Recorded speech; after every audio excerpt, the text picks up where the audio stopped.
This will be a tutorial for dolphin pose. I'll show it without props, and then I'll add a couple props to the practice, and that might prep you to kick your feet up eventually.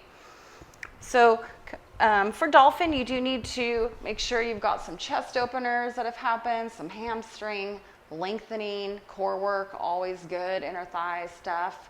But it's a lot, you just want to make sure your shoulders are integrated versus like pulling out of the shoulder joint. And most yoga poses will take us somewhere else to another pose. So this one is preparing you to kick up and let the shoulders take the weight of the pelvis when you go up into dolphin stand or forearm stand. So we'll start with just coming down onto the forearms. My hips are over my knees. I'm going to go ahead and scoop my knees back just a touch. From here, palms face down, grip the mat with the finger pads so the palms lift a little bit and you're not bearing a bunch of weight on the wrist joint. Lift the armpits, or what you might think of as, your shoulders toward your ears, and then bring your scapula together, melt the heart down. From here, just slide the scapula down the back. So you might take them a little bit away from the spine and broaden them as you slide them down. Gaze is down. Slide the sides of your throat up. Gaze forward. Toes are tucked. Keep gripping the mat with the finger pads. Keep your shoulders integrated. And then lift your hips up. Keep looking forward. Try not to pull out of the shoulders. Scapula toward the spine.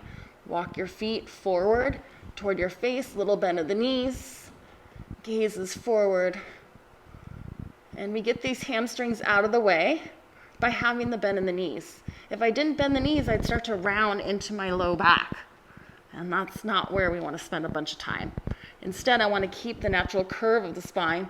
There's a little arch in the low back, so pressing the pubic bone back and up, softening the front ribs down, squeezing scapula to spine, gaze forward, breathe. Bring your knees down and release. A good counter pose would be embryo, letting the head of the arm bones hang. Other thing you might want to try is doing it with a strap. The strap keeps the elbows from migrating out. So the strap is pretty tight.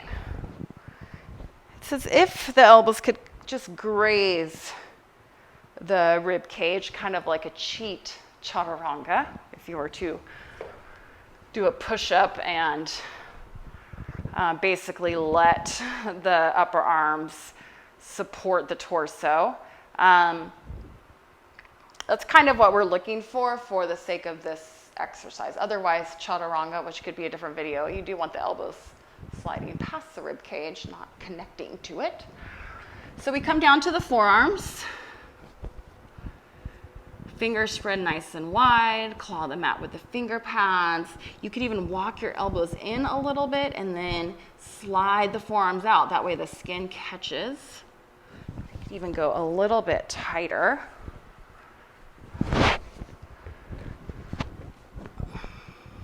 Okay, so toes are tucked. Lift the head of the arm bones toward the ears or the armpits. Squeeze the scapula together to melt the heart. Slide the scapula down the back and away from the spine. Keep gripping the mat with the finger pads. Look forward. Toes are tucked. Keep the shoulders integrated. Don't move them at all. You've got the strap to press into. Lift your hips up. Start to walk forward. Bend the knees. Press your pubic bone back. Soften the front ribs down. Gaze forward. This really helps build this arm strength to continue to keep the shoulders integrated. Work the back body, look forward, and come down. Then you can always use a block. The block could be palming the block, be on the blade of the forearms, elevate armpits to ears, squeeze scapula together, melt the heart, slide scapula down the back, pick up the hips, lift them. I'm still keeping my knees bent in every single dolphin because I just don't have that length in the hamstrings or they're not warmed up enough. And then come down. You could then take the variation with palms face up around the block or palms face down.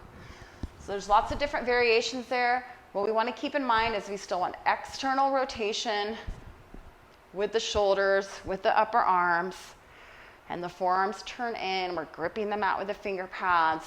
And the other thing that tends to happen is the ribs kind of splay out. So we just want to soften those down to fill up the waistline a little bit. I think that's it. All right, let me know if you have any questions. I'll put some notes in the notes section of the video. And I think that's it. All right, thank you. Namaste.